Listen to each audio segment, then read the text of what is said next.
Shout out to Steve Train. Jump on the Steve Train. We about to give you game. Hey everybody, thank you for joining us for today's episode of Real Estate Disruptors. Today we have Ryan Scialabba with Urban Capital, and he flew in from Pittsburgh to share how he and his partner have flipped over 70 properties so far this year for close to $2 million in gross profit. If this is your first time tuning in, I am Steve Trang, and I help entrepreneurs create businesses that support their family, lifestyle, and goals through mentorship. I'm on a mission to create 100 millionaires. If you want to be part of that journey, drop me a message on Instagram at steve.trang. If you're excited for today's show, please give me a wave, give me a thumbs up. And as a friendly reminder, I don't charge a dime for this show. I don't make any money doing this. So here's all I ask. This is what it costs for you to listen to the show. I still need to get the 500 5-star reviews in iTunes because I have some crazy goals in 2020. So please do me a favor. Go into iTunes, subscribe, give a 5-star review. Even if you're listening through Spotify or any other podcasting app, if you could please go to iTunes and give us a review, that would be fantastic. And if you could write down what you like about the show, that would be even better. And this is a live show. Ask questions for Ryan to answer. He's promised me there's no question, no matter how personal, that he won't answer. All right, you ready? Yeah, let's do it. All right, so first question is, what got you into real estate? So I'm sure everybody opens up the same way, right? Mm-hmm. Way back when. But obviously, I'm a young guy, so I'm 26 years old. I actually got into real estate because of my dad, and he worked for U.S. Airways for a number of years, and in about a span of 18 months back in 04 through 05, 06, their company filed bankruptcy twice. And so you have all these workers, and I watched my dad at a young age. I was like 10, 11 years old. I watched him lose his pension, lose 401k, stock option, all of that, and get his pay cut in half. And I watched us go from like just really kind of non-stressed about money as a family to, kind of batten down the hatches, and a big change in like just lifestyle and mindset really as he tried to kind of climb back out. And so from 10, 11 years old on, we started doing a lot of stuff together on the side. Mm-hmm. So we were flipping dirt bikes, flipping cars, tickets. That was when eBay, Craigslist was getting real big, And like event tickets? Yeah. Oh, yeah. I was killing it on Craigslist back in the day. Yeah. So we were doing a lot of that, just making money on the side, fixing stuff up. What was actually fun was like he would fix it up because he's a mechanic. I would find something on Craigslist, like a dirt bike or a lawnmower or something that was broken. I'd buy it. He would fix it up, and then I would sell it. And sounds kind of like your business today. Exactly. So got into a lot of that, and then go off to college. I went to a really, really good school for a little while. I got my real estate license the first summer that I had come home, because I was like, all right, I got an interest in real estate. Let's go flip some bigger things, and always wanted to do it. And all of my dad's friends that made it through the U.S. Airways crash actually had a lot of rentals, or they were flipping properties. So I go and I'm working for them. And so I get my real estate license, and I'm really just buying and selling houses for like beer money, during college. Mm-hmm. And so going to sophomore year, and he buys me tickets to a seminar, 3-day seminar. Went through Fortune Builders and so I'm 19 years old and I'm in college. He buys me this for my birthday. He's like, come on down, let's go check this out. We're not buying anything though. We're just gonna learn more about real estate investing. I'm like, okay, cool. Go down Sunday, max out credit card, home equity line of credit. We're into real estate game now. Oh, so you guys went there to not buy anything, and right. You guys still bought, right? And what was cool about that was that was like just as much for him as it, but it was like he did it for me, did it mm-hmm. for us, so we could go work together. And so now we're real estate investors. We don't really have any knowledge at all other than what some people had taught us and what his friends had told him and stuff. So getting into that world of Fortune Builders, where they do teach you how to like build a business, right? So the mindset's different than just getting into going on YouTube videos and things like that and mm-hmm. launching that way. So there was a lot of negativity, a lot of people, in and out of the circle, like, you guys are crazy. Why would you ever do that? Why would you spend all that money to get an education? People outside of like your friends and family. friends, family, Gotcha. college roommates. Like so I'm second semester, sophomore year. I'm studying more real estate than I am studying, my books and stuff. And it was just crazy how everything kind of worked that first 6 months that we were investing, if you will. We started off wholesaling. I didn't get a deal for the first 6 months, but a bet we had made was that if I could do a deal before I had to report back to football camp, then I could take the year off and we could pursue this. It was like 2 weeks before I was supposed to report back to school. We closed our first wholesale deal for $6,000. Nice. And then in the next 45 days, closed another 6 deals, paid back the investment plus some. Wow. And we were running. And so that's mid-September. Some people know my story, probably a lot of listeners that are new here. October of 2013, I lost my dad in a motorcycle accident. And so that was 6 months after we started our business. And so I'm like, well, what do I do now? And it took me like better part of a year to really kind of pick myself up, put myself back together. I was going through a lot of family things because it's just money. Money makes people greedy, and it was a really stressful and tough situation. A younger sister and mom and stepmom all in the mix. And everyone, we're all just trying to figure out how to get through it. So I'm bouncing around on my buddies' couches and everything. And then like mid-2014 now, so about 6 months after that, 7 months after that, my best friend's dad was crashing on the couch. He was my dad's best friend. Comes downstairs, literally kicks me. He's like, "Are you going to put yourself together yet? Like, you're going to put yourself together today? You're going to go out and like get some work done and do something with yourself?" Like, Dad wouldn't be real happy about, what you're doing. And that was literally the day. Like, because I was boozing heavy, and we were partying hard, and not in Pittsburgh, right. And I was just going down a bad path. Yeah. And that was the day I literally said to my best friend, I walked upstairs, was hungover, and I was like, and excuse me, but this is the exact thing I said: I'm getting my shit together today. Yeah. And everything kind of started changing. Momentum changed for me after that point, and now I'm sitting here. So there's a lot of adversity in this business, right? Not necessarily personal adversity, but there's lots of adversity in this industry. Yeah. So besides the literal kick in the butt, what else helped you kind of get through that adversity? It's a lot of coming to the grips with like the way that I got through losing him was basically feeling like my dad did everything that he could and got me to a point where he maybe would have been holding me back. And, he got taken away. But after that, it's to really spread the wings and go build out beyond anything he could have ever imagined. Yeah. And that's something that, I got lost, and forgot about that. And when I got that kick again, I really realized, why did we start? And it was because he had everything taken away from him. He was a company man, and he had it all taken away and had to restart. And I watched him go through, like, realizing that he was going to have to work for the rest of his life. Meanwhile, he thought he was, 15 years away from a really cushy retirement. And so, like, that was why we started it, was for freedom, and so that helped me, like, just get back into the groove. Remember why you started. Yeah. And too, like, I got a chip on I don't know why. I still to this day, my partner talks about it all the time. He's like, "You got some kind of chip on your shoulder," and I don't know why. I think it's that competitiveness and sports and things like that. I grew up racing motocross, which is a very singular competitive sport, and so I have that nature in me that I want to always get better. And so once I kind of put that back together, I was able to at least start putting the pieces back together and moving forward. Gotcha. Now, Fortune Builders does not have a great name in our community. What would you say is different? How were you able to get out and work with it when most people go through it with nothing but credit card debt? Yeah, I think it's for any education. I think that what they are good at is putting together a foundation to get you from 0 to 10 deals.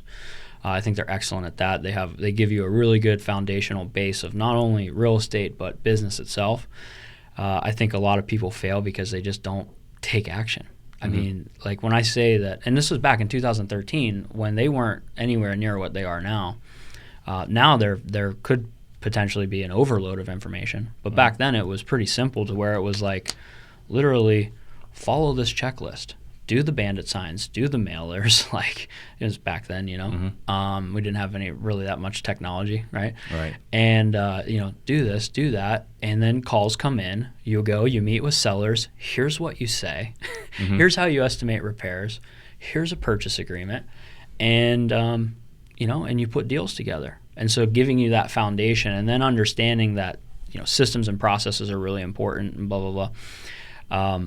I think, you know, if you understand that that's what you're trying to do, and you take the action and you just kind of succumb to your own fears and do it, you will be successful at some point. You will at least make your money back. You might not be some empire building, you know, real estate investor, but you will at least get your money back. And I think that should be considered success, because now you've picked up a new skill. Gotcha.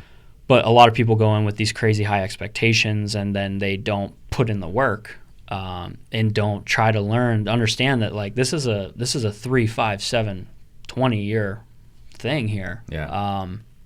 You're going back to college, and then you're getting your feet on the ground, and so people just kind of fall under that pressure a lot, and don't really put the pieces together. That's my opinion. Yeah, well, it could be right because I've never checked out their curriculum. Right, I have no idea what exactly they do. And I want to put, and I like to put it out there too that like I think again that's all education, right? I mean, you can, you know, somebody could come and pay you or I a heck of a lot of money, and we could literally show them everything in our business, and you might show 100 people that, and 2 or 3 take every bit of it, make it their own, and then go and surpass you. Yeah, you know, it's just kind of the world out there right now. Not everybody, but a lot of people want the get rich quick, the easy scheme, and well, I mean, it's nice if you don't have to work for it. Right. But so you get your life back together, and then you're building this. I mean, do you go back to wholesaling? This is when you started flipping. What was the? You know, at which point which direction did you go? Wholesaling. So started wholesaling again, and then I bought a couple flips. I bought 2 flips at once, and this was before I had partnered up with Arch. So this is 2014 into 2015, and so I bought 2 flips. One house I bought for $50,000, and it was in a really like booming neighborhood. Was right next to this neighborhood, so this was kind of like the up and coming. I was the pioneer up there, which I now know isn't the best thing to do. No, but so I bought that, and then I bought a big historical house close to my hometown. And this house, it needed a ton of renovation. And so the first one, my lender made more money than me, but I still made money. So he made 12 and I made 5. I always joke because he took me to dinner. And then on the second one, I lost my butt. I lost like 12 grand on that second one. And at this point, I mean, I'm riding on Dad's money, and so that hurt. And then I buy a third one in Lawrenceville again, and that time I made 50 grand on it. And so it was like, okay, kind of got my bearings together and realized like I'm good at finding them. I'm pretty okay at raising money, and I have a real estate license, but I suck at construction. Like I'm really bad at this, and I just don't understand it. So I'm wholesaling. I'm just kind of getting it together, and then mid 2015, I happened to meet my partner Arch. We're chasing the same deal on the street where he's building a house on this side of the street, and we're chasing a deal on the other side of the street. I find out that like he's working it, so I hit him up on Facebook, and I'm like, "Hey, dude, I think we're working the same seller. Like, let's not cut each other at the knees." He's like, "Okay, cool." So we kind of work against him. A little friendly collusion. Yeah, a little friendly collusion. I lock the deal up, so I'm going down. I'm putting a bandit sign in there, and he's actually across the street. That's the first time we meet in person. He shows me his build. Shows me, just takes me around, kind of shows me like all the projects that he's working on, and So then we go and we drink a bunch of beer, and over like the next like 30 to 60 days, we actually started having real conversations about like, let's buy some houses together. Yeah. I'll find them, I'll raise the money, you do the construction, I'll sell them. It'll be perfect marriage. So he's the flip guy. Yeah, he's Even the construction though I guy. know you as the flipper. Right. Really, you're lousy at flipping too. Yeah. He's the real guy. Yeah. He's the real brains. Okay. Yeah. That's cool. Yeah. So Pittsburgh, how big is? So it's like there's like like 1.3, 1.4 million people. Okay. So it's a medium-sized market numbers wise, but we have like it's a really interesting market to where like a lot of people try to come in and work in that market and they fail because even though it's larger, it's very old school, blue collar, like homeboy to homeboy type place, older demographics, so people are really skeptical. Like you have to have a long track record of doing business there to kind of be successful. And you know how like I always make this like analogy, like when you're flying in and out of cities, a lot of times you look down and you see a checkerboard, right? And you're like, okay, that checkerboard's worth, those houses are like 300K. This checkerboard, they're like 200K. If you fly in and out of Pittsburgh, it looks like just this crazy spider web of neighborhoods, and it's so street by street that a lot of times people just have a really hard time getting an understanding of the neighborhoods and the values. So you could be one street here and it's a $400,000 house, and I kid you not, on the other side of the street it's 300. And so like people come in and they make really big mistakes. Yeah. So I love it, but hate it at the same time because the housing stock's really old. So rehabbing there and constructions, it's really hard. Like my partner has definitely a hard job. Yeah. You know, we're dealing with just bad foundations, asbestos, knob and tube wiring, like all these things that you probably don't, no offense, probably don't even know about out here because like the housing stock's a lot newer. Yeah. We're dealing with 1900 to 1950 homes more often than not. So it makes it really hard. Yeah, we call those historic homes. Yeah. And I stay away from those because, like, a good one, you can make a lot of money. But a bad one, man, you better have that margin. It can lose a lot fast. Yeah. So, yeah, anything that's like 1950 and older, we're like, we'll let a professional handle that one. We'll wholesale it, but we're definitely not flipping it. So the market's like, it's really interesting there.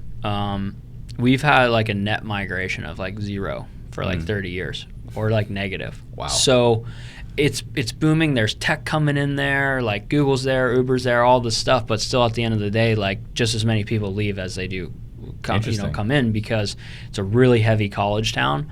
And more often than not, like a lot of small neighborhoods and stuff, like the kids, we get out of college and we're like, get as far away from here as possible. Like it rains too much, it snows, like let's get out of here. You're not selling Pittsburgh at all right now. No. But it's a fantastic market. The biggest thing I let everybody know is it's extremely challenging to get into it. And to get up and going because it's just so hard to value properties and there's so many little things. And I know it's any market, but like when your housing stock is 1850 to brand new, like there's so many different values, like valuations and things that can change these houses that it's just hard. Well, I remember we were talking about this in our mastermind that we're in, that you sat back and analyzed all the flips that you've done and the ones that you had the most profit per time. It was like something that was like 1950 to 1980 in this neighborhood. What was the what's your sweet spot? So now we do homes built after 1950, and that was a scalability thing because 2016, 17 into a little bit of 18, we were doing gut jobs in the city. We were doing the historic homes, but we could only do 10 to 12 of those a year. Don't get me wrong, we were making $80,000, $100,000 on these houses, but it was a 9-month cash cycle. So it's just like, you think the highs and lows of the business are long now?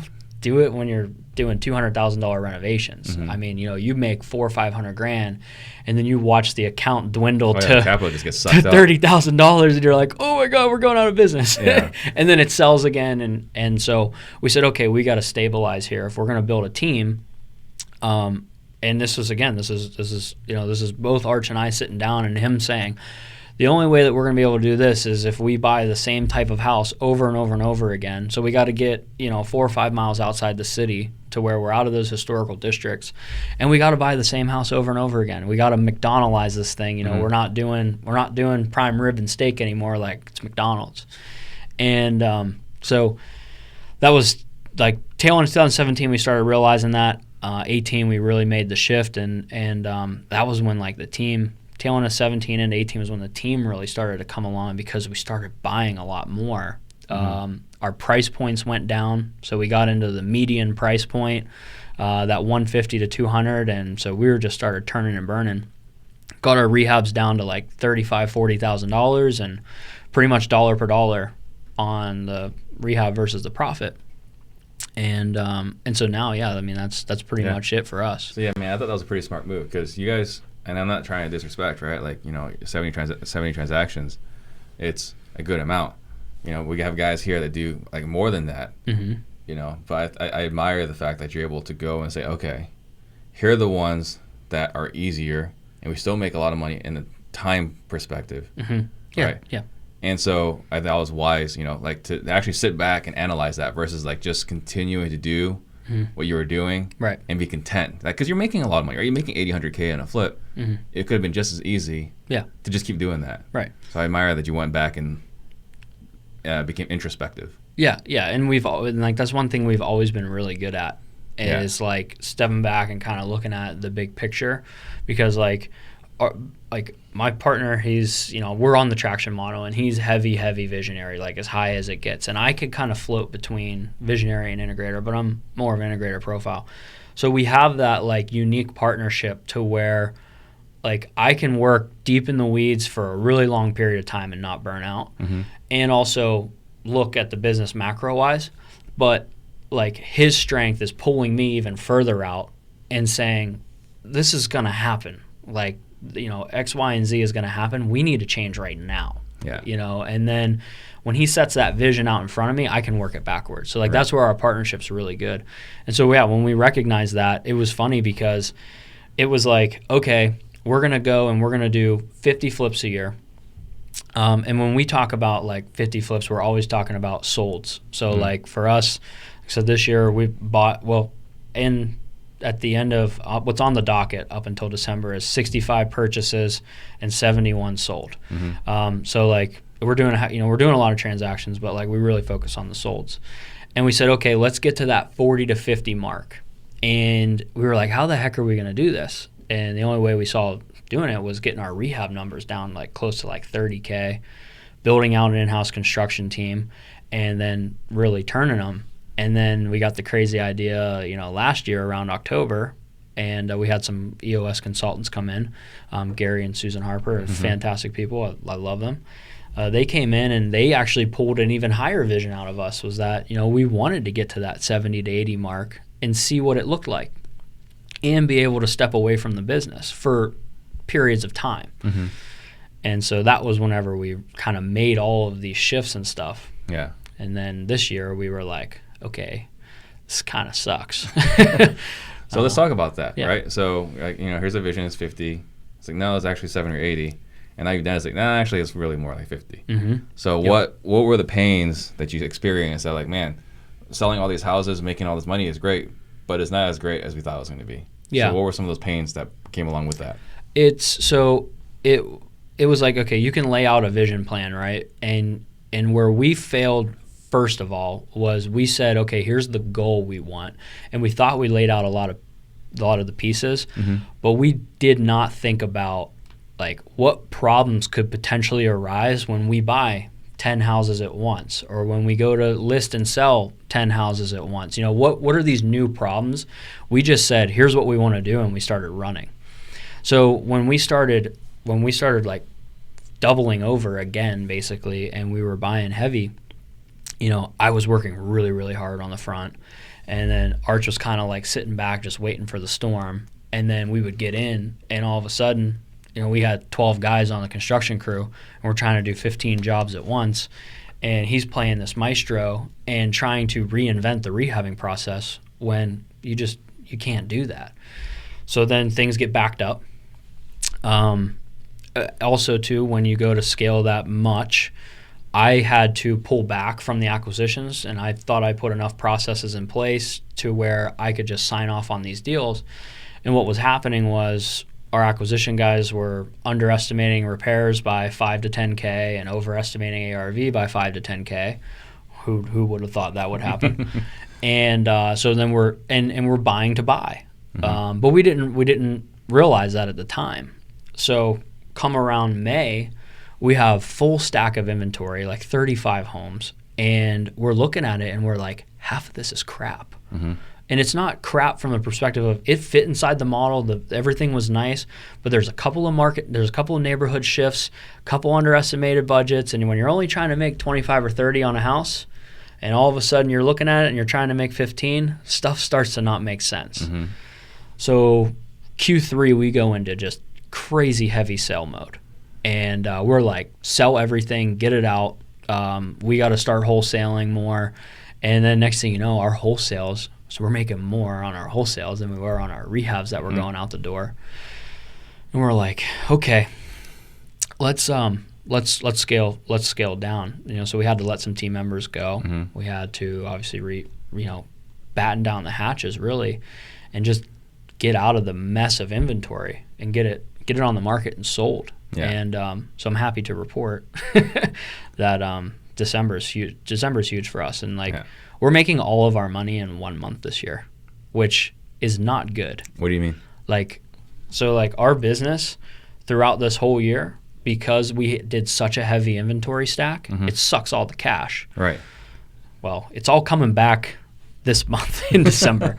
Meanwhile before, when we were growing at a steady, consistent pace, you were able to, flip, get a nice influx of cash, kind of put some aside, keep growing. We grew so much that it just now we weren't upside down on deals, but here we are riding the break-even line, and then November, boom, big pop of money, and then December, we're selling 17 homes in December. Yeah. And there's big profit margins on them. So it's like we're making all of our money in 1 month. Do I ever want to do that again? No. Yeah, it's something that's funny, right? Because we've talked about this on a couple of episodes. It was that a lot of guys, when they're trying to scale, you're profitable and your books, your P&Ls, they look great, but your balance sheet sucks. And what happens is you run out of capital. Even though you're profitable, it's hard for, I think, guys that are newer to understand this concept, that you can go out of business because you're too successful. Right. You grow too fast. Yeah. Yeah. So, yeah, it's another thing that I have friends, right, that are trying to scale, they're trying to get really big. And what I've told them, and this is true on the traditional side, this is true on the wholesale side, it's like, name one person that you know personally that has more than 6 salespeople and is loving life. Right. This becomes a people business as you scale. And managing more than 6 salespeople, it's not a lot of fun. Right. Yeah. And I've never gotten to that point. But on the sales side, but it was just and what's funny is I want to make sure that I'm being real with everybody here, and that's my shtick, is that we're an extremely profitable business, but the way that we hit the gas, I won't do that again. The fact that we were able to come out of the other side of that profitable was because we still bought mostly right. We didn't over leverage ourselves. We had a very, very strong knowledge of how to do the construction and make sure that we were selling properly, and a lot of things that were still foundational to us worked. It was just you hit the gas too hard, and the only reason why we didn't feel it as much was because we had huge cash reserves last year. Yeah. And then it was like, oh my gosh, where'd it go? Story of every entrepreneur. But it's still crazy though. On the other side of things, Arch and I spent 30 days in Breckenridge last February while all of this was going on to test and try to break our business. So I can say we broke it, but like we were trying. Yeah.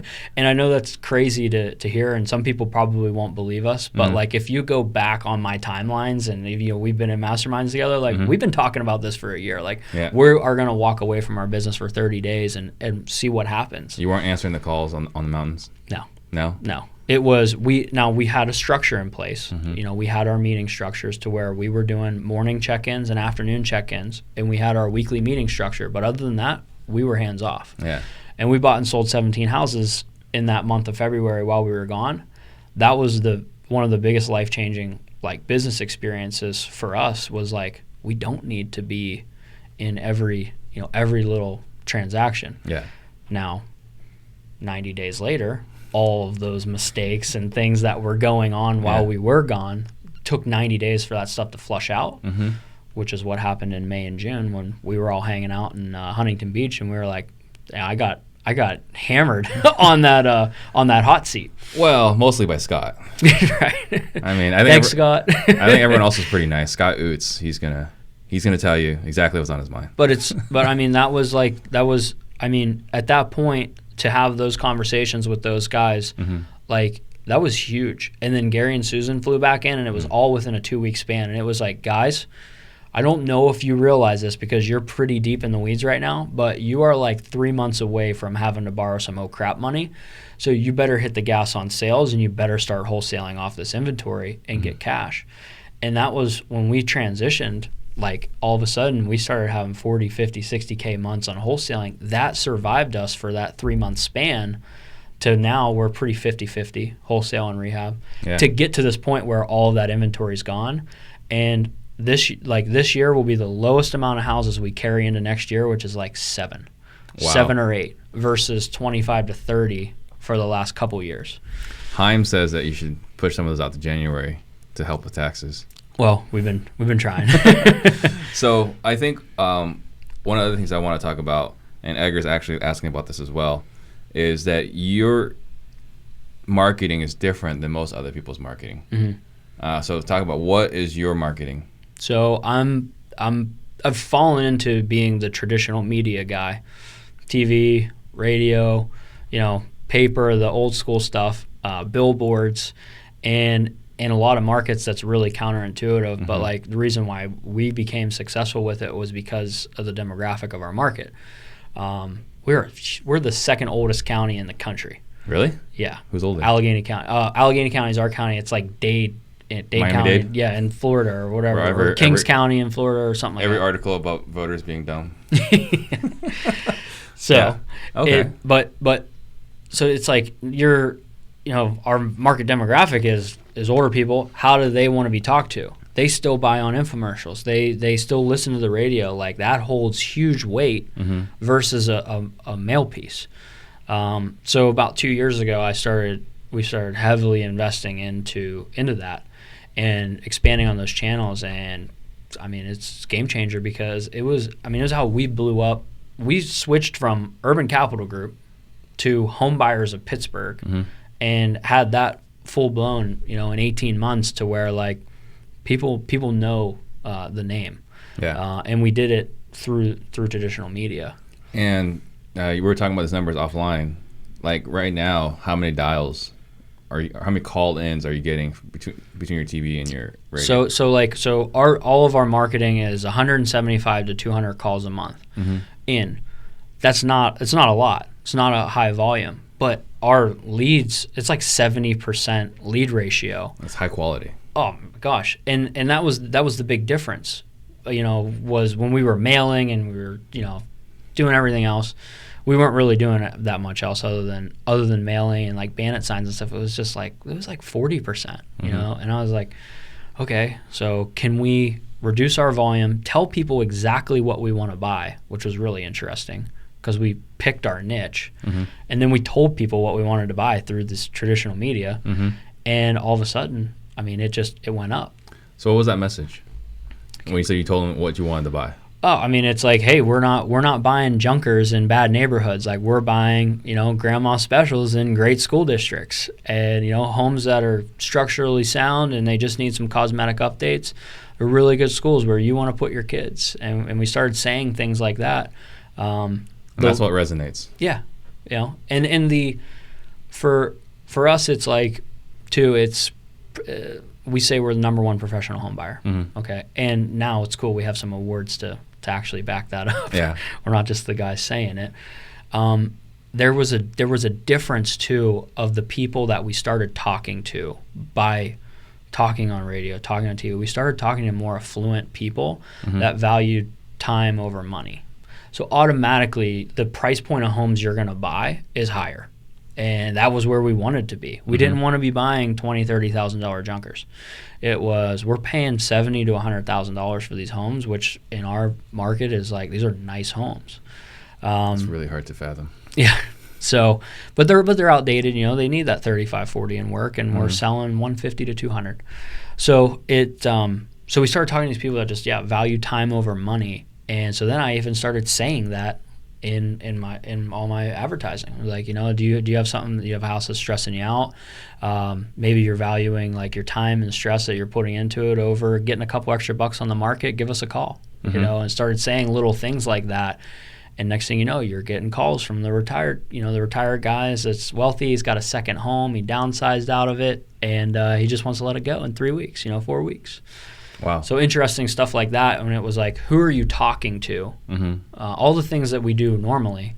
But what I love about traditional is like I can literally, like on radio, one of my favorite things is saying, okay, if I'm going to go on a country station, I'm talking to women. And I'm typically talking to women 34 to 60. That's the emotional side of the brain, right? So I'm going to speak in a commercial emotionally, stress, worry, things like that.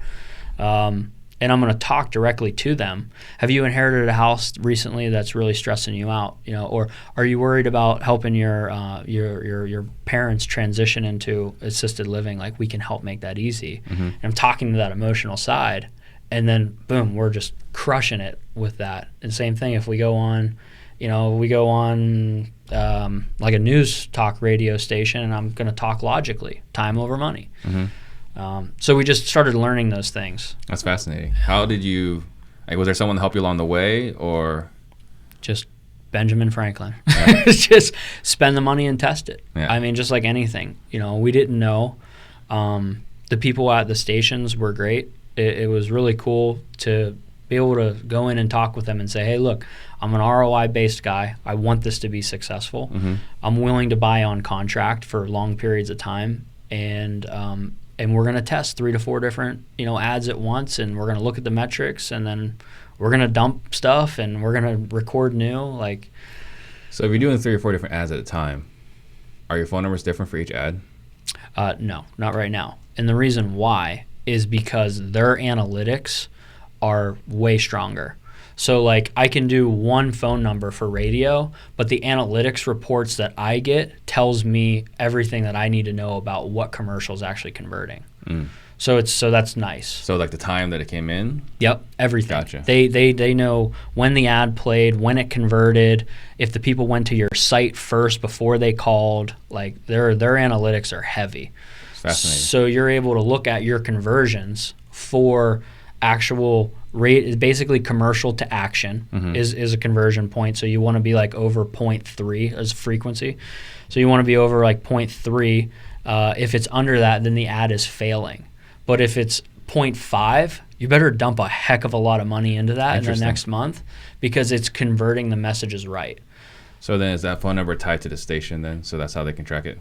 Gotcha. Very interesting. And then they do, like, they'll do Google Tag Managers too for everything that you put into your website. And so if you convert that way, you can do that. It's crazy. It's pretty fun stuff. Butler Buys Houses wants to know, are billboards working in your market? So it's interesting. I've actually been using the Blip. I don't know if the Blip ones. And we bought we haven't elaborate what Blip is. So it's it's digital billboards that are like 7.5 or 15-second blips basically. And I started running those because it was so cheap, and you can set your budget per day. And I was like, I just want to test it and see what happens, and I don't want to commit to $4,000 a month. So I did like a $2,200 campaign over like 2 months, and we bought 3 houses. And I was like, this is crazy. Yeah.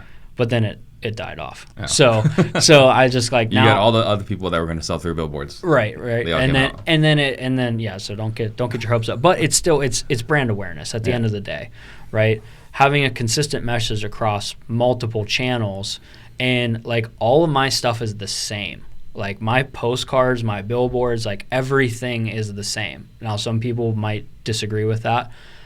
I sometimes disagree with it and try new things. And when I come back to it, I'm like, it just works. It as a blended whole, it works. It's a brand awareness. And what's really interesting about it is that, so like mail specifically for me does not convert super high. But when I slow down mailing, everything else kind of falls off. It's like when it all works together. Yeah. But They all lift each other. When one kind of goes up, so that's been really interesting. It's something I haven't been able to like understand why or figure out. I'm just It's- like, don't break it. Yeah, it's omnipresence, right? It's that they see you like, man, this guy's everywhere, and legit, you are everywhere. If you're on TV, radio, mail, newspaper, We're in the papers, you we're are on Facebook. You are everywhere. So yeah, I mean that's something that we talked about the mastermind, right? Is that if your TV is going to work because your radio is working, or because you're on the radio, because you're in both places. If you're just radio or you're just TV, it doesn't quite work as well. Right. Yeah. So and the messages are congruent. yeah. It's just So how much are you spending a month on radio right now? Everything is pretty, like I'm spending 20 to 22,000 a month total. So I think like my radio contract's like 5,400 a month. My TV's right around there. My paper's right around 5, and then I spend like 5 on mail. Gotcha. So like radio, I run like 700 commercials for that, and then I get 2 hours a month long form. Or now, this is pretty cool. It actually doesn't convert well, but again, it's just presence. I do 2 hours a month on the radio where I'm like kind of like the local like real estate guy now. You know, people are calling in like, well, I got this situation. And you're coaching them through it. Yeah.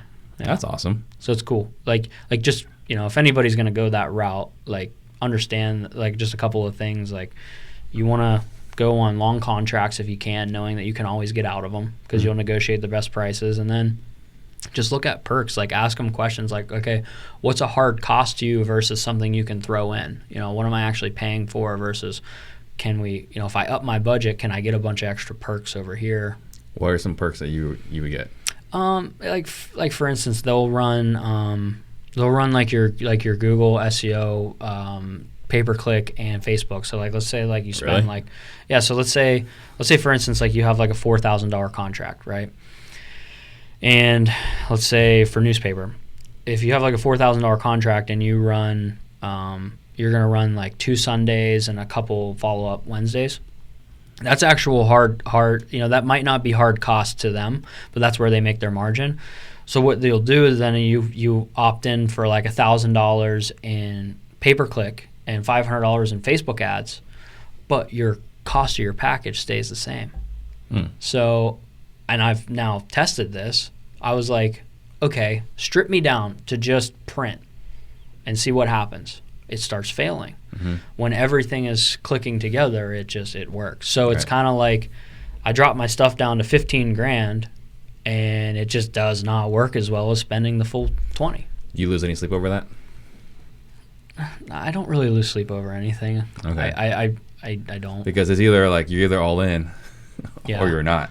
Yeah, I'm so desensitized to the money that like I've learned enough now that if the day you take off your foot off the gas on your marketing, it's another 6 months before you get fully through. So like my experience has been from the day one, if I send mail out tomorrow, I'm not getting an ROI for 90 days. Yeah. And that's most, and then you go traditional, it's 6 months. So like you have to be willing to commit. So I was $20,000 a month for 6 months before we really saw that return. And then tack rehabbing and reselling, you're talking a 9 to 12 month cash cycle, which is what I said, 2018. That's why it just now came out now. Right. Because it tests you. It's a full year when you go all in. So you're a very patient person. So so we got your radio ads, your TV ads, and everything. It's all out there. someone calls in, where does that lead go? For us, it's through CallRail and then into Podio. We still use Investor Fuse. Sorry, Don Ross. But we've had multiple conversations about like switching over, but like I'll talk to him, Don. Yeah, just the CRMs are just like the vein of my existence, and it's like one project at a time kind of deal. So we're still just using the original Investor Fuse, by the way. And then we have a lead manager in house. We have like a closer setter model where he's good cop, I'm bad cop. Basically, he's building all the rapport, he's fact finding, getting all the information, setting the appointment for now me, because we kind of stripped down some of the teams, so we're rebuilding. So running that like closer setter model to where he's taking the calls, he's doing the follow-ups. So he's answering the call live, and he's getting the information, and then booking a time. Yep. And then you go to the Puts house. it on my calendar, and then I'm going. So really right now I'm like, I try to be 5 appointments to 10 appointments a week, close to. That's my gig. Very cool. So what does the rest of your operation look like? A lot of construction and sales. So our company is myself and Arch, my partner. The smart one. Yeah, right. I'm just the face. But it's Arch and my partner. Then we have on the front end, we have Ryan and myself, so 2 Ryans, which if you can get somebody in that front seat that matches your name, it's pretty cool. Actually, it kind of works. So then it's myself and him on acquisition side. Joel is our operations guy. He kind of runs everything in the background, all the books, all the TC, APAR, all that stuff. We have 2 project managers. So Arch's brother Bob and Bill. He's our old head in the office. He's our old steady gray that keeps everybody at a nice even pace. And then we have 12 guys out in the field on the construction side of our company. And then I have 1 dispo/retail guy in office too. So something you said to me, and I don't know if this is still true, but at your presentation, so you had 2 crews and a 2-person punch list crew. Yeah, so now the way we've always been successful is 3-man crews. So I'm going to throw some numbers really fast at people, but 3-man crews, $75 an hour per crew. It's about $3,000 a week in labor. That's pretty much what a flipper can afford. Way we've always set it up, so you have your lead carpenter, you have a light electrical, light plumber guy, and then you have your painter, plaster, general labor. Okay, and that team's got to be $75 an hour is where we like to be. So you can either have 3 highly skilled guys that you're paying $25 an hour, and you're getting a less managed crew, or you're going to have a 4-man crew, right, where you're kind of training and working up, and someone's going to step out and become another crew leader. So for us right now, 3 crews, and then we have 2 floaters. The big problem for us when we scaled up was like reply to inspections. And for most wholesalers out there, they're like, what the heck is reply to inspections? But it's when you go and you sell a house retail and the buyer gets their inspection report, they're sending you a laundry list of stuff they either want fixed or they want credits for. You're selling 10, 12 houses at once. That's a whole nother construction process. Because your crews have left and now you got to go back in. So we have 2 guys that they a lot of times will start the job. So they'll go in, they'll do some demo, they'll do rough plumbing, rough electrical. Our crews come in, do everything else, and then they do a final punch list, and then those 2 guys will come back in again at the very end and do like a final punch out. And you pay these guys more? Yeah, because even though no, I guess it no, because they're 1099. So yes, they get paid more, but it's the same cost to us. Right. You know what I mean? So yeah, they get paid more. I think those guys are like 35 to 40, but they're on their own. So like most, like our average in our company is like 22 to 25. So, and each guy, they work for you and you alone. They don't work for anyone else. There's no other side jobs, no side hustles. Yeah, because everybody except for those 2 is W-2 for us. Yeah. Except for those 2 guys. Now, if there's times when we've been able to keep them busy, but we keep it very legitimate as far as 1099. They get the scopes, they do the thing. Like, it's very legitimate on that side. There has been maybe 3 instances where it's like, hey, if you got that client you've been talking about, you want to go knock out their bathroom, we're going to have a week of downtime for you. Go knock out their bathroom. So it's happened like 2 or 3 times. Gotcha. Now, that's the rehab part. Who's managing the rehabbers? Or is it all self-managed? So it's all us, because we built out a construction company. So you have Bill and Bob and Arch. So the way that we had to break it out was project manager, you're handling schedule, right? Budget, timeline, or whatever, timeline, budget, and the people. So we broke it out to where now Bob, he is a materials manager, Bill is site control, and Arch drives the schedules. So Arch is laying out the schedule, he's laying out the execution plan for the job, and then it's Bob's job to make sure the guys have all the materials they need, and Bill's job for site control, and then he gets us site reports for Fridays for our inventory meetings. So we just keep that flow. And then one thing you mentioned earlier, while you guys are out having a good time in the mountains, was you guys have your regular meetings. What are those meetings? So it's cool. It used to just be Tuesday and Friday. So Tuesday was our standard level 10, and Friday was our inventory meeting. So we called it on the business and the business. Inventory meeting, we went through every single house. Labeled out the issues, made sure anything got buttoned up. Tuesday was our standard level 10. Now our meeting structure is and I love it. So we're first quarter testing it, but now on Tuesdays we do a level 10, then we do sales, then we do a construction pulse meeting. On Fridays we do finance, we do the sales, we do construction pulse, and then we do an inventory meeting. So it's like from 9 to 1. And the inventory meeting now is just crossovers. Reply to inspection and then the TC on the front. So getting the project started, getting it finished. That's all that is. So we broke everything out departmentally, which has been so much more effective. And then we got the team on Voxer, and we broke our chats out by department. And it's like, it's a new world. And then Arch and I are same page on Wednesdays. Gotcha. Every week. Cool. No matter what. So I got to call him after this. That's fine. So we should have him call in live. One question that I posted the 70 plus houses, 1.9 mil in gross profit, and I intentionally put gross profit in there, right? Yeah. Because not everyone knows what all these terms mean. So had someone actually message me and he's like, "Hey, why are you pushing gross profit out there?" Right. And to which I responded, because most people have no idea the difference. And the ones that don't know the difference, we can educate them. Right. And the ones that do know the difference, they don't need to listen to the show. Right. Yeah. It's totally fine. Like, it's a win-win for everybody. Yep. So can you elaborate, the 1.9, that's gross profit from all the flips. What is the net profit after everything's said and done? So this is, and I think one of the reasons too that most people I know aren't even willing to talk about this stuff. Right.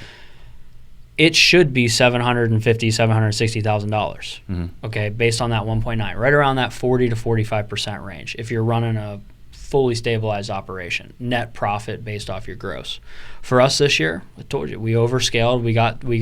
We became inefficient, and so it's going to be around 400 this year. Yeah. So we left $300,000 on the table, about 50% of our profit. So as far as the gross, 1.9 million. It should break down to that 760 mark, 750 mark. But this year, based off like last year's metrics, based off like percentages, based off standards, just based off like general standards, right? So like as a flipper, this is what you should make. Yeah. So for us, the goal is to run on 20% net profit based off of sales. Okay. So if you're to gross, sorry. So if you're a $10 million sale company, you do $2 million gross, and you do around $700,000 to $800,000 net pre-tax. That's pretty much the standard to be safe, and you can become inefficient, right? And then you'll be at 12 to 13% like us, right? So just based on the standards, that's what we set. We said, you know what? Let's be an awesome $10 million company. We'll do $10 million in sales, do $2 million gross, and goal is to clear $1 million, to be really, really efficient. But realistically, we knew where our profit should be. So yeah, that's what happened this year. But next year, it's just like you're already looking at the board, and you everything that we learned and we're taking through, like you already look at everything and you're like, okay, we're back to normal, baby. Like it's okay. This is what I remember being like in 2017 and 2016, except for now, you got a full team under you. All right. So you have to go through that growth period, right, to get stabilized and then cut the fat, get your processes tight, and then you go back to profitability. Yeah. But I don't think a lot of people push themselves to get to the other side. Yeah. And that's kind of the conversation I was trying to have with him, is that you can't net $1 million until you gross $1 million. Right. Like there's this growth, right? So I mean, these are metrics that we're tracking, but once we gross $1 million, hey, now we know the path to netting $1 million. Yeah. But you can't net $1 million if you never grossed $1 million. Well, it's like you talk about, like, you know, getting from $0 to $100,000 a year net is really challenging. Going from 100,000 to $1 million is not that much harder. You take all of those foundations, you just turn the heat up, and then you get there. But then, or I should say to gross, but then to get to $1 million net, it's a different ball game, you know. Right. So like for us, it was going from, you know, 500,000 in sales or whatever to 3 million to 5 million to 10. But this year we're actually like 13.7. So it was like getting all the way up there is a totally different animal. But now you've seen the other side of it, so you can say, what's the sweet spot? If you remove the ego of having to do all of this transactions and all of this stuff, and you say, what do I need? What makes sense for this business from a risk standpoint, from a going gray standpoint? And for us now, we know what that is. It's around 40 to 50 flips, around 30 to 40 wholesales, and then we have the retail arm of our business, and we have the rental arm of our business. And now that all that cash is out, then we can lend back to our business. So you're creating 5 profit centers off of one well-oiled machine. Right. That's the goal. But you have to go to the other side to understand that. So you mentioned something there, the retail side. What is, so like you guys flip the house, who's listing it? We are in-house. So like Ryan's name's on that list? Is the listing? So Aaron, I actually wanted off of it. So 2017, 18, yes, it was me. Now it's Aaron in our office, but we're under the same brokerage, and we're at 100% commission brokerage. So we pay him a salary, and then we have obviously a negotiated commission rate that he gets paid through the brokerage. So we save a lot of money there, but it all goes under him. So like he's a top 150 agent in the market now, you know, but it's mostly our sales. So what are you paying him per flip? Because this is something I've encouraged other people that go down this road. Like there's no reason to pay an agent 1% on every single flip. Like it's blasphemous as a broker. I know it's terrible to say. Oh yeah, but as an investor, there's no reason to pay a person 1% on every single flip. Right. So what are you paying him? 0.5%. So he has a $50,000 base because he's handling his transaction. He's handling his transaction coordination too, and then he gets paid 0.5%. Yeah. So he's gonna make that's a good bit of money. You know, he's gonna make a lot of money, and we want all of our guys to make great money. Yeah. And for it to make sense. You know. Right. But yeah, 0.5%. And if you look at it at the end of the day, like that saves us like $200,000 a year. Yeah. $250,000 a year. So then you mentioned the retail piece. You have a retail arm? I had no idea. Yeah. So, but it's just him and I. So our goal was to do 15 million in retail between him and I, and we're going to surpass that this year. I don't really pay attention. Yeah, I don't really pay attention to it that much because that's him. I want him to have that brand for himself. I want him to be successful there. Yeah. And so he's getting, like, he's talking to sellers to list their houses. He's going on listing appointments. Yep. Yeah. And we do a lot of referral too. So right now, because we got so stacked up with inventory, Aaron got totally bogged down. So then we started referring out to a kid named Dave who's killing it too. So we're like, okay, how can we get everybody kind of under one and then really go attack the retail side of it? But it's just been like putting those pieces back together because we've built a brand as far as ourselves go on the retail side that we have great metrics when we sell. But it's been it's been interesting. We do a lot better, believe it or not. Well, maybe not, believe it or not. We do a lot better when lead manager, when Ryan's on the phone and these people want retail, he's, connecting them over to Dave, who's actually outside of our brokerage, and getting the appointment. We have a lot higher closing ratio when he's outside of us than under our umbrella. Interesting. It's real interesting. So then the 1.9 that we talk about in the beginning of the show, that's outside of wholesaling. No, it's because this year, yeah, we'll be around 2.1, 2.2 after all is said and done. The wholesaling on top of the 1.9. Yeah. Okay. But we weren't doing wholesaling before. It was one every couple of, last year. So last year we did 197,000 in wholesales by literally it was 10 or 11 deals, calling and being like, hey, I can't take this. Do you want it?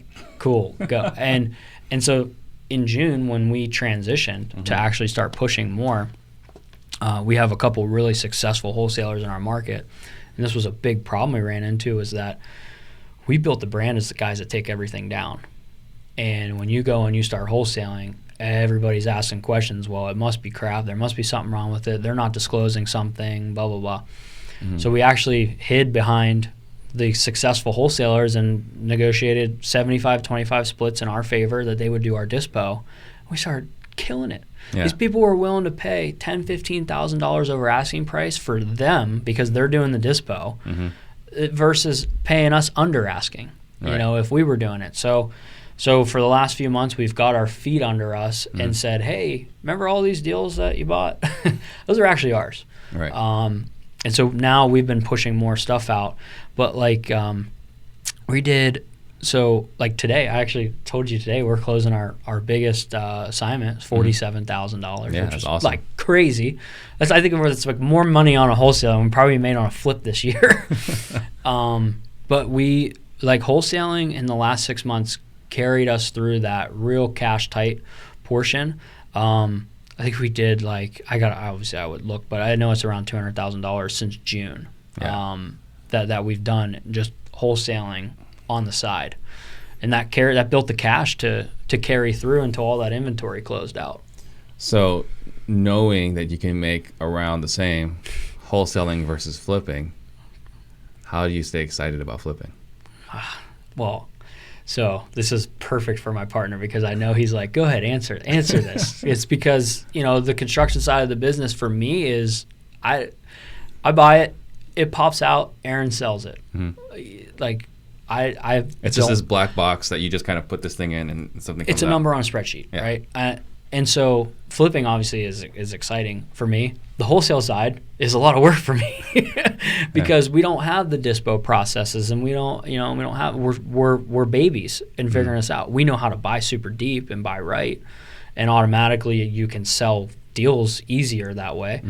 But building out those processes and re-ramping up the marketing and opening up the buying criteria, it's this whole new wave of things that now I'm trying to learn on top. So why is wholesaling exciting? Well, to my partner, it's dude, like I said, pull me out of the weeds and be like, dude, are we crazy? What are we doing? Let's do, 40 to 50 flips. He's like, they will be numbers and boxes for me at 40 to 50. Bob and Bill can handle that. I don't have to think about it. But when we go above that, he's heavy in the weeds. And he's like, if I'm out, then I can help you on the wholesaling side of the business, and we can get this thing really 50-50. So he's the flipper, and he's more excited about the flipping or wholesaling. Yeah, and I'm like, let's flip it all. But it's hard to turn down, that money. Right. I see it a lot is that when wholesaling is working, why subject yourself to dealing with appraisers, dealing with inspections, dealing with a buyer's agent? Yeah, it's all of that. But too, it was a lot of, so it's market preparation too. Okay, our goal from 2015 to 2019 was to put a couple $1 million in the bank, hope that the market shifted out, and we would have an exit machine that we could do whatever we want. Because everything that we're buying, we would keep. So when we can buy deeper again, then we'll buy it all and we'll keep it all, and we'll have the cash to be able to still do the refis, and we'll have the money partnerships and all of these things. That we're not a one trick pony. That like if we were just wholesaling, well, that's all we got, and we just spent the last 4 years figuring out how to build the best dang little construction operation that we know how to build, to be able to do anything that we want.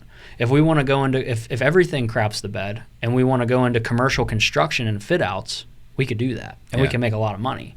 If we want to wholesale, if we want to buy around, like we have options because we've stayed lean and we have a really specific skill set. Yeah. Bernard Mack wants to know, how are you deciding which properties you're going to rehab, which one you're going to wholesale, and which ones you're keeping as a rental? So now it was always very simple for us. If the house is built after 1950 and the numbers make sense, like we're buying it and we're rehabbing it. Obviously you can tell we don't really think about it that much.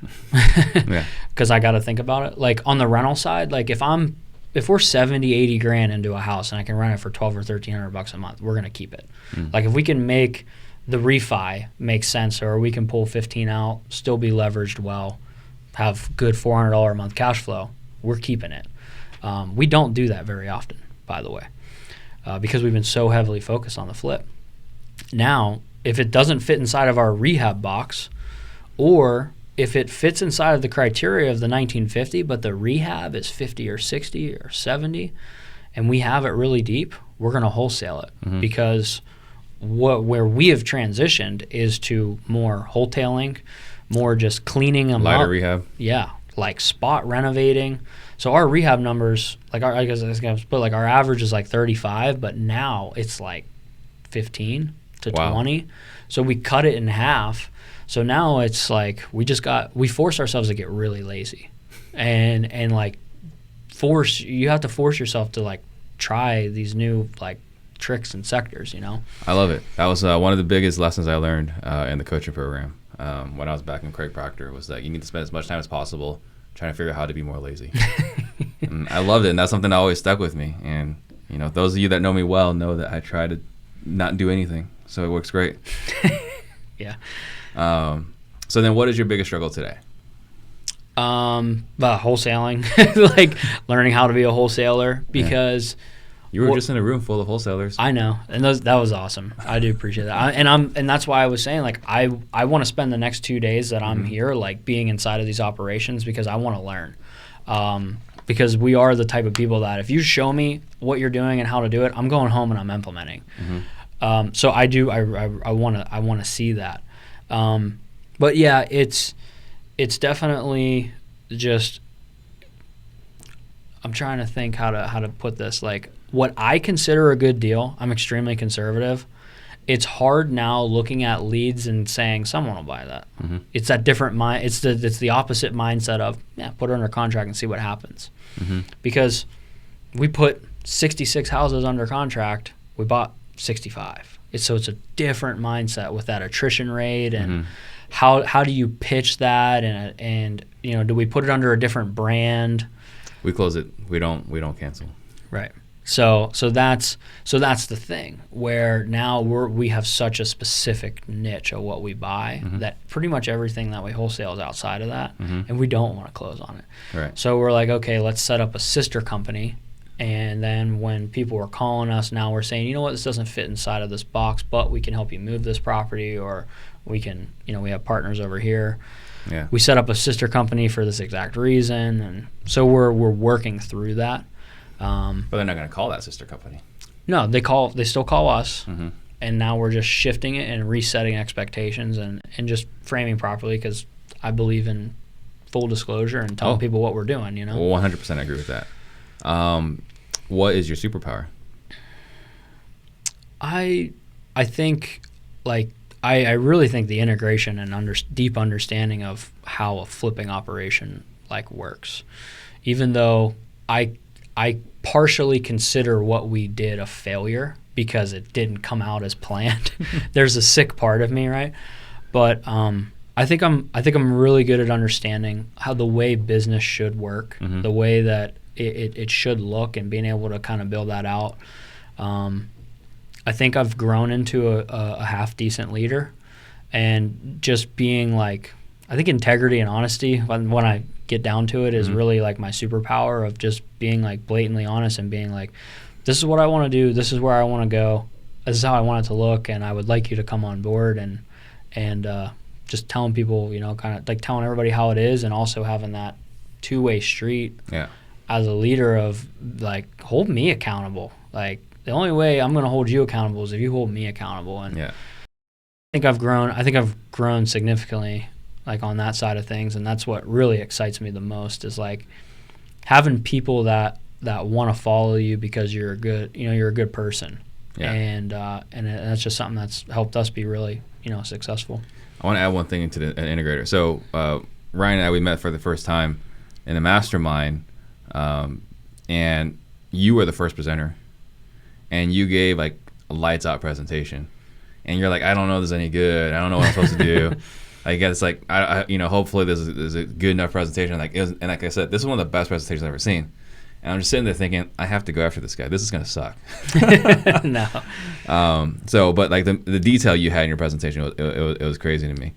Yeah, and that's something that like I've been on the circuits, I've been on stages. Like, I love speaking, and it's something that I really want to like do more of. I want to get on the events, because like it's hard to feel like, you know, and this is why we're sitting at the table together, like being one of the few guys out there that's willing to lay it all out, good, bad, wins, losses, and actually like help people. Like, I'll tell you where we failed and how we came out of it, and have the understanding enough of being able to explain those things. And like, that's where I want to go. I want to get back out on, you know, on stages and be a part of these groups and like and help people. Yeah, it's appreciated. What's the greatest lesson you've learned? I told you not to ask me this question. No, I'm just kidding. Man, I'm a slow learner. I know, no, I'm just kidding. But it's just doing the work. Like that, I think that I learned very, very early on a couple of things that were taught, was that like, you're not in the business of flipping houses, you're in the business of turning money. So understanding that. This is a very, very long-term game. Like, so many short-sighted people out there that like, I'm in this because I'm in my mid-20s. I want to be doing this game when I'm 70. So like, every decision that we make, whether it costs us money, whether it makes us whatever it is, like, I'm thinking about doing the right thing. What is that? And so for me, it's do the right thing, have really good, solid core values, like think long-term, and you know, just understand that like, this is a business. If you want it to be a business, so you have to think about it that way, and do the work. And there's no shortcuts. There's no game changers. There's none of that. So I'm sure I could spatter on, but those are a few. And then, is there a favorite, best, or most interesting failure?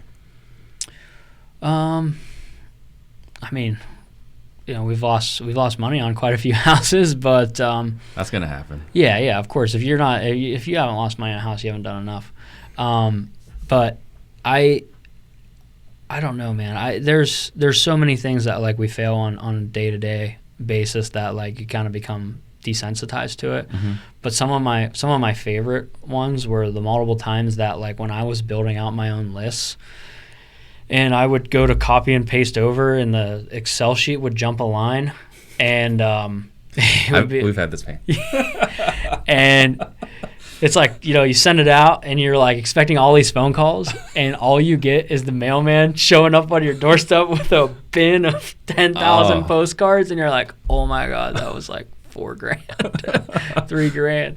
That's happened more times than I typically care to admit. So I try not to touch my lists anymore. I mean, man, there's so many things that at the end of the day we've probably done wrong. Yeah. But like that's some of like my favorite like funny ones, you know. Funny now. Yeah. Shane Hunt wants to know, how has speaking and running a mastermind helped your business? I think putting yourself out there. Shane's my homie. He's coming into town this week. We should make sure we grab some dinner with him. I love this dude. Good dude. So in 2000, I've always been put myself out there on social media, but in like 2016, we really kind of started putting it out there a lot and just showing the building of our business. I think from a credibility standpoint of laying it all out there the whole entire time, like people know that like they know I'm a no BS guy. I'm going to tell you what I did wrong or what I did great. And so having that credibility has raised me a buttload of private money. Yeah. And just being out there with the connections, like I'm sitting here and we were at lunch with, 5-6 stud wholesalers that like I know I can give them value. They can help me. It's gotten me into multiple mastermind circuits of guys that have like, we are so open to just being like, tell me what I'm doing wrong, and so we can fix it faster. Right. That it's put me in a lot of the right rooms that have got me, sitting here and being around all these just amazing people. So relationships, credibility, all of those things. And yeah, and I'll add to that, right? Like, before the podcast, like who is Steve? Who is Steve Trang? And I actually tried, and now a lot of people know about this. Like I tried launching a coaching program actually a few years back. And I was killing it with PPC, right? And I was trying to tell everyone, like, this is the way I'm doing it. And, like, no one cared because, like, who is this Steve guy? But having this podcast is giving me opportunities that I never would have even imagined. Right. So yeah, you have to put yourself out there and let people know what you're doing. Right. And we're lucky because flipping houses is very interesting, right, to the general public. Yeah. So, like, you show a simple before and after of a flip and people like lose their minds, and it was like I just started putting videos together and breaking things down like this is what we're tracking, this is what we're doing, and it just kind of started building from there. And just being willing to share, it's definitely like the relationships is awesome.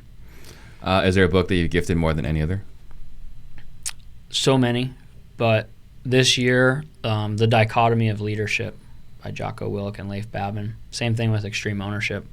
The Dichotomy of Leadership, I've read that 3 times. Really? I love everything about that book, and just I think growing as a leader and understanding how to do that, I think is like it's now becoming to me one of the most important things, if not like not only that, we always say like mindset, but like mindset and being a great leader, you can do whatever you want if you have the proper mindset and you're a good leader. But if one of those things are missing, then you might it might not work out. Awesome. So I'm going to let you think about a last thought you want to leave the listeners with, and I'm going to make a couple of quick announcements. So guys, it's going to be on this Friday. I'm going to be in New Orleans with Chris Rude for Skillathon, and I'm going to be speaking there. So if you guys still want to check it out, go to bit.ly/2019skill. And Max and I are still getting blown up about our workshop. We're still accepting applications. So if you want to make 2020 a year, go to disruptors.com to see if the workshop will make sense for you. And next Wednesday, we got RJ Bates flying in from Dallas, Texas. So RJ with Titanium Investments. Big dog. The big dog. Flipping in multiple cities. So that's going to be next Wednesday. I had to fly to Houston to get him to commit to come here. Wow. Difficult. He made you work. I came here. I know. We just messaged on Instagram. Like that guy, I had to chase him down in Houston. Oh, man. Yeah. All right. So actually, before your last thoughts, Gary Harper says that you and your partner are some of the finest young men that he knows. So, likewise, Gary. I love you, brother. That's big words coming from a guy like Gary. So, last thoughts. I wanted to start the podcast off this way, but I'll end it this way. I get to sit here. I get to talk. But at the end of the day, there's 17 guys back home that have made me be able to sit here. Arch and I, we put the thing together, but they do the work every day, and we love working alongside of those guys. One of my favorite things about this business is being a business owner is choosing who you get to work with. 100%. And I freaking love our team. And it's cool, man. We have like a locker room back home. So first and foremost, I appreciate these guys more than they know. Secondly, if anybody's listened all the way through this, I appreciate that too. And I'm just so thankful to like be here every day. From where I started, 6-7 years ago, what I've gone through, and all of the amazing people that I've met that Like if you just put yourself out there, if you have good intentions and goodwill, like people will take care of you, and there's a lot of great people out here. And I've experienced so much of that, and so I'm just, thankful. Awesome. Thank you very much. Yeah, man. Thank you guys for watching.